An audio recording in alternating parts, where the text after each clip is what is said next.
Hi and welcome back to another Amazon selling video.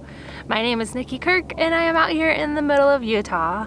We are in our last days here in Utah before I head back to Oregon, where I am from and where we're going to spend the holidays while we renovate the RV, which I am really excited about. So one of the frequently asked questions besides what I buy is how do you know how many to buy? And so I thought I would just go ahead and show you the process I go through in store when trying to figure out how many to buy. So there's a lot of free apps and resources out there to help you make the decision, so you don't have to totally go blind, but you do need to do a couple things just to make sure you're not buying something that's bad or wasting your money, all that stuff. So the first thing is when you're in the store and you're scanning, you want to be looking for if it makes a profit. Obviously, whatever your comfortable minimum is. For me, it's $5. It's always been $5. That's just what I do because it gives you a little bit of buffer room. So if the price drops and I'm only making $3, it's still making a profit. So when it comes to knowing how many to buy, it does vary based on how much the item costs me. So the first thing is if it costs me $20 and it's only going to make $5, that's only 25% ROI and I'm probably not actually going to buy it. If it's going to cost me $20, I want to make at least $10. So 50% ROI is my minimum.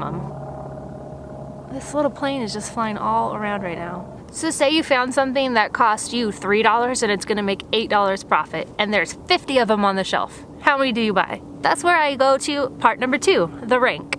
So if the rank is low, for most categories, if it's below 150,000 is a good rank, but I use Jungle Scout Estimator for free to pull up in store. So let me just go ahead. I should have found an item to be looking for, so let's do that first. So I'm just looking, let's say I scanned a Happy Planner. So I've got this Happy Planner. It's ranked 76,999 office products, so 77,000, okay? So then from there, I will pull up Jungle Scout Estimator. Let's say 76,999 in the US in office supplies. So that one is going to do about 30 a month. Again, this is junglescout.com/estimator. It's free to use. You pull it up right on your phone and use it in store. So we say that's 30 a month. All right, great. So that's a good product. The other thing I do right away is pull up Keepa. So from here, to get the ASIN for the product, we're just gonna click there, features and details. There's the ASIN, hold it down, copy. Now I wanna go to Keepa. I'm gonna search it right from my phone. Now it's searching, and so the first thing I look for is Amazon ever selling it. And you could see in this top box here that Amazon has never sold this product. So that's a good thing. Normally, if you scan something and it is too good to be true, normally Amazon was selling it and they're just temporarily sold out. If Amazon has been sold out for over a month, you can go ahead and assume that they might be sold out for a while and you can sell that product pretty comfortably. Personally, I don't like to list when Amazon is listing just because it takes longer to sell and I like my stuff to sell pretty fast. So it's totally up to you. I don't do it. Lots of other people sell if Amazon is selling it because when they sell out, it'll go up in price. It's your call really what you want to do. They will share the buy box, but you have to be close to their price, in my experience. This is the paid Keepa app. I do have an account that I pay for. It is $15 a month, or I want to say like $160 a year or something. You save a little bit by going with the year version. But right here you can see the rank over time. So you can see that it's gone up and down in rank. Never really over 150, which is pretty good. And then you can click over here. So I want to see it's been on Amazon for 555 days. You can see the year view to see, okay, so there we see that Amazon was selling it back in the beginning of 2020, which makes sense because it's a planner. So they will probably sell it at the beginning of the year. Something to consider if you came across this in store. Again, I just made this up I have a planner sitting on my lap, and so that's how I thought of that. Okay, so we've checked it and the rank pretty much holds steady, so it's got a good rank. It sells 30 a month, but how many should I buy? Can I expect to sell 30? The next thing I would check is how many other sellers there are. This is something that comes up a lot. I don't actually totally pay all that much attention to it now, but in the beginning it's something you should look for. So we're back on the Amazon app and you can click right here and see the FBA offers. So you want to know at the buy box, which is $14.98, so $14.98, $14.99, $14.99, all these sellers who are within the buy box range of 2%. So these 4 sellers, and if you come on the listing at $14.99, that will make you the 5th seller. So 5 divided by 30, which is how many Jungle Scouts said it would sell a month, is 6. So if I saw this in store, I'd probably buy 4. 4 to 6 is what you can expect to sell a month. When you see something like this where this person has $14.98, now if these other people keep matching, then the price might go down to $14.95 and all that kind of stuff. So when you see off by a penny or two, something like that, that means a price matching thing is happening. And honestly, I would stay at $14.99. I wouldn't keep matching.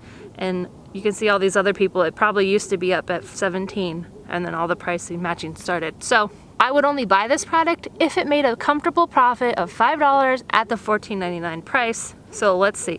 So I would basically have to be buying it for $4.99 for me to want to sell it.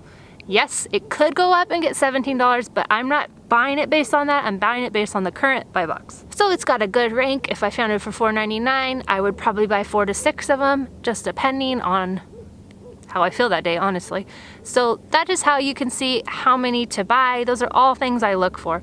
If it doesn't make a profit of $5, I just move on to the next thing. If Amazon was selling it, personally, I would move on to the next thing. When you look at it, it's like, oh, that's kind of scary seeing 13 sellers, right? But it's not really. We got 4, now 5. So at that rank, it's pretty decent. If it went up in rank, it might not be, worth it. It might be worth a 2 or 3, or it might just be like, you know what? It's gonna take more effort to put this SKU in than it's worth, so I'll just pass on it and go on to the next thing. The last thing I consider when knowing how many to buy is how easy is it to get? If I found that thing at Walmart and anyone can go find it at Walmart, I probably would be like, oh, okay, I'm only gonna do 4 because I wanna know if the price is gonna still keep going down. If it's at a store like Dollar Tree where not a lot of people go sourcing, or if it's at a store like a mom and pop discount store here in town, then I would probably be willing to buy a lot more because it's not as readily available. The more widely available it is to sellers like us, the more sellers like us will come across it and possibly sell it. And hopefully you are a seller like me who doesn't keep racing to the bottom on price, but there are a lot of sellers who just want to get the profit and for whatever reason keep going down in price. So the more readily available it is, the more hesitant I am to buy a lot of it. When something is going too good to be true, that is when you should like slow down, because I know it's super exciting. I've made this mistake more times than I would like to admit, but when it's really exciting and you're like, wow, I can buy this for $2 and it makes $10. Oh my gosh, I better buy them all. Anytime I buy them all, I end up getting burnt. So I will usually send in 4 to 6 to test, and then I will, if they start selling, literally as soon as one starts selling and I know it's gonna be good, then I'll go get more. But that's just how I do it. You can do it whatever you're comfortable with. It is your business. I'm just telling you how I do it. And that is it for this video. I hope it was helpful. As always, if you need any help ungating, I am there to help you. I have my OTC grocery and topical guide helping hundreds of sellers get ungated every day, and it can help you too as a new seller. You don't have to have sold a single thing. You don't have to have a resale license or a business license or anything. You can start getting ungated today. I also have my toy guide, which you do need a resale license or a business license. A resale license is easy to get, but it is something you will need. You can get ungated in toys, the category, as well as all the big brands like Lego, Marvel, Hasbro, Mattel, Playmobil, Melissa and Doug, so many brands. So definitely check that out if you're interested. I also have my Bolo group. So while I'm about to take a break for the holiday, I will still be in the Bolo group and the ungating group. So if you want to chat there, I will be there, or I'll be here on YouTube answering comments. So thank you guys so much for watching and have a great week.